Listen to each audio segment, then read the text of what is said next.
বিসমিল্লাহির রহমানির রহিম। আজ সোমবার, পেঁয়াজের দরদাম জানার চেষ্টা করব।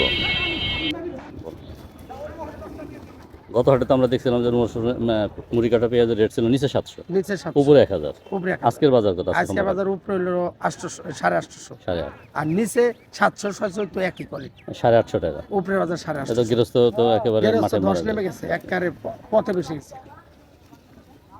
এরপর তো হালি পেঁয়াজ উঠবে। এরপর আলু গেছে। আমি এখন চরপ্রদর্শন পাইলট উচ্চ বিদ্যালয়ে যে হাট রয়েছে আমাদের ঐতিহ্যবাহী, এই হাটে গত হাটে আপনার মুড়ি কাঠা পেঁয়াজের রেট ছিল নিচে 700, উপরে ছিল 1000। আজকে হচ্ছে নিচে 700, উপরে 850। তো যেই দাম, তাতে গৃহস্থর খরচ, সেচ, মানে একেবারে আপনার পানি থেকে এবং ক্ষেত থেকে মাঠ পর্যন্ত আনা, কৃষক অনেক লসে রয়েছে, অনেক টাকা লসে রয়েছে। তো সামনে হালি পেঁয়াজ উঠবে, সেক্ষেত্রে দাম বাড়তেও পারে, কমতেও পারে। বলা যাবে না। বাম্পার ফলন।